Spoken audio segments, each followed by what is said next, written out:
Hello, and welcome to glennzb TV, the show that puts glennzb up your Periscope. I'm bringing New Zealand to the world, and the world to New Zealand. And in the wake of Peter Snell being able to sell his singlet, the iconic black singlet that he wore when he won gold medals at the 1964 Tokyo Olympics, this is sold at auction for $122,500. He didn't know that somebody else had it. I don't think he personally sold it. Anyway, it says that when he won gold medals, so he must have worn the same singlet for the different events. Things have changed, haven't they? Anyway, there's a pic of him in the singlet. A tank, you might call that in the US if you're watching from the US. I asked an American person in the kitchen today whether they call them singlets. I know sometimes they call singlets jerseys when it's sport. It's very confusing Anyway, regardless, that seems like a lot. I'm sure you'll agree for a singlet, $122,000. I am prepared to sell mine for $50,000. I mean, I haven't won gold medals, but I've done some award-winning shit in my singlet. Really, it's more of an undershirt than a... I'm only going that far. I don't think you actually want to see it. I'm just saying it's under there. I'm not really a singlet kind of a guy, to be honest. Socks, $40. You can have those for... that's each sock. I might do you a deal on the complete set. Let's say $40 a sock, the two for $70. How's that sound? And I think that's a desirable item, don't you reckon? No, I've overpriced those. I might have another look. I work with absolute disgusting pigs, and this is not really a message for you, my valued glennzb TV viewers. This is more a message for my workmates, because I arrived at work today to discover this. Now, it's hard to tell from this picture, but what that is a waste paper basket. Waste paper basket, no liner or anything, and it just sits in the control room there for people to put stuff like this in. Not used tins of home brand tuna.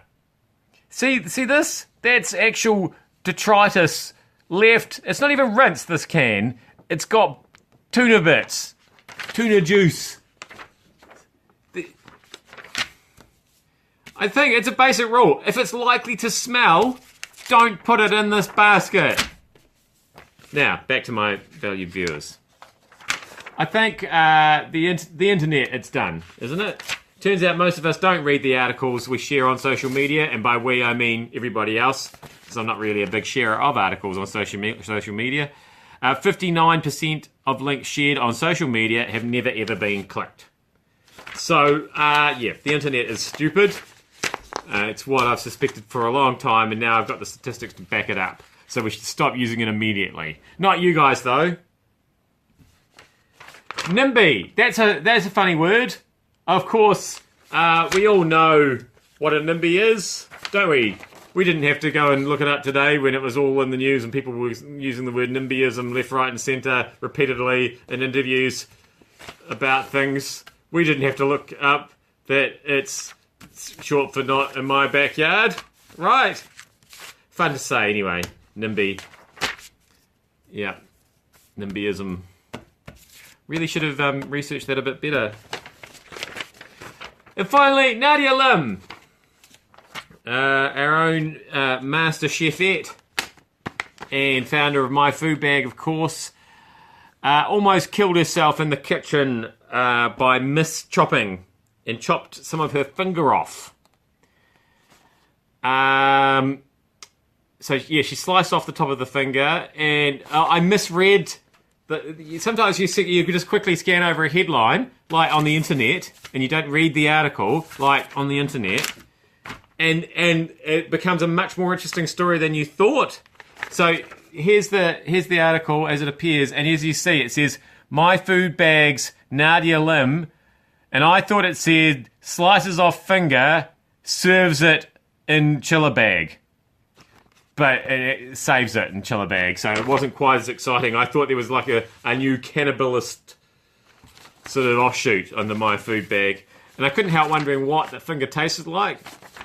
How many of the My Food Bag servings it ended up in. And interestingly, she posted a pic on social media. That's her there, showing the finger. And then it just happens to mention, must have been overexcited about Bargain Box NZ. That's a hyperlink there. Bargain Box NZ launching today. So suddenly I'm wondering, did she actually maim herself to publicise her new thing, the Bargain Box NZ? I feel like she's cut off a piece of her finger to get publicity for her new thing. I'm reading too much. I'm sure I'm reading too much into it. Nadia Lim's a very nice person, and I can't believe that she'd be that desperate for publicity. That would be... surely not. I'm glennzb, also desperate for publicity. Unfortunately, not worth maiming myself over, because how would you tell? Thanks for having me up your Periscope. See you back here again tomorrow.